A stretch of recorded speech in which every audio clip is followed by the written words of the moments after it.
میں اکثر سوچتی ہوں کہ سورہ کہف میں ایک ایسی کیا خاص بات ہے جو اللہ تعالیٰ چاہتا کہ ہم بھولے نہیں، اس لیے ہر جمعہ کو اسے پڑھنا لازم کر دیا گیا کہ ہم ہفتہ بھر دنیاوی مصروفیات میں گم ہو کر اسے بھول بھی جائیں تو یاد کر لیں۔ ثواب، نور، سب ٹھیک ہے، صحیح ہے، مگر ہم جانتے ہیں کہ اللہ کا انسانوں کے لیے بھیجی جانے والی یہ آخری کتاب صرف ثواب کے لیے نہیں اتری، یہ سبق حیات ہے۔ سب سے پہلا جو قصہ ہمیں ملتا ہے وہ اصحاب کہف کا۔ اس سے ہم سیکھتے ہیں کہ اللہ کے معجزے، کرامت یا مدد جو چاہے کہہ لیں، وہ صرف پیغمبروں، نبیوں، رسولوں کے لیے ہی نہیں اترا کرتی، یہ اس کے ہم جیسے عام بندوں کے لیے بھی ہوتی ہے۔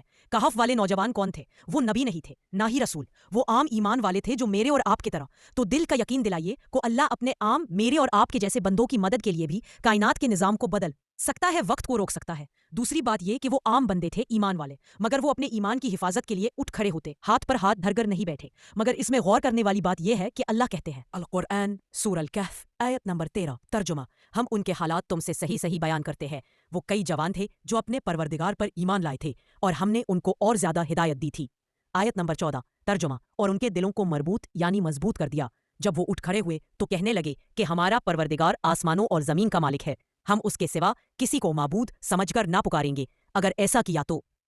اس وقت ہم نے بعید از عقل بات کہی۔ اس میں غور کرنے والی بات یہ ہے کہ ان کے ظالم قوم کے خلاف اٹھ کھڑے ہونے سے پہلے اللہ کہتے ہیں کہ ہم نے ان کے دلوں کو مضبوط کیا، اور اس سے پہلے یہ کہا کہ ہم نے ان کی ہدایت زیادہ کی، یعنی کہ وہ پہلے صرف ایمان لائے تھے، اللہ نے ان کی ہدایت زیادہ کی اور ان کے دلوں کو مضبوط کیا، اور وہ پھر اٹھ کھڑے ہوئے اپنے ایمان کی حفاظت ہو یا حق بات کہنا یا ظلم پر کھڑے ہونا ہو۔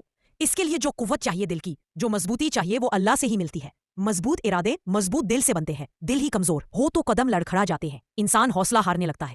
کسی بھی چیز کے خلاف اٹھ کھڑے ہونے کے لیے، اپنے آپ کے لیے سٹینڈ لینا ہو، اس کے لیے جس ہمت و حوصلہ کی ضرورت ہوتی ہے وہ اللہ ہی دینے والا ہے۔ ساری ہمت، قوت، حوصلہ اور طاقت کا مرکز دل ہے۔ ہم اکثر یہی کہتے ہیں نا، دل کمزور پڑ گیا ہے، یا یہ سننے کو اکثر ملتا ہے کہ دل نہیں کر رہا ہے۔ کچھ بھی کرنے کو، کوئی نیک کام کرنا ہو یا برا کام چھوڑنا ہو، اس کے لیے دل کی مضبوطی چاہیے۔ نماز بھی کیوں پڑھی نہیں جاتی کہ دل اپنا مضبوط نہیں ہوتا کہ سارے دنیاوی کام ادھورا چھوڑ کر جائے نماز پر آ جائے، اور وہ ہوتا اس لیے نہیں کہ دل ہمارے کمزور پڑ جاتے، وجہ چاہے جو بھی ہو، کبھی اپنی سستی کے آگے، کبھی کسی چیز کے چھوڑے جانے کا ڈر اور خوف ہوتا ہے۔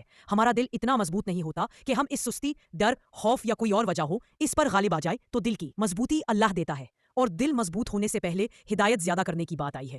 اللہ کہتے ہیں کہ وہ چند نوجوان ایمان لائے تھے اور ہم نے ہدایت زیادہ کی تھی، یعنی ہدایت کا زیادہ ہونا بھی اللہ کی طرف سے ہوتا ہے، زیادہ ہدایت بھی اللہ کی طرف سے ہوتی ہے۔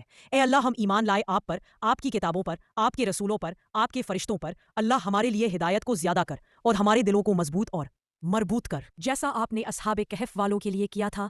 آمین، واللہ عالم، جزاک اللہ خیرا۔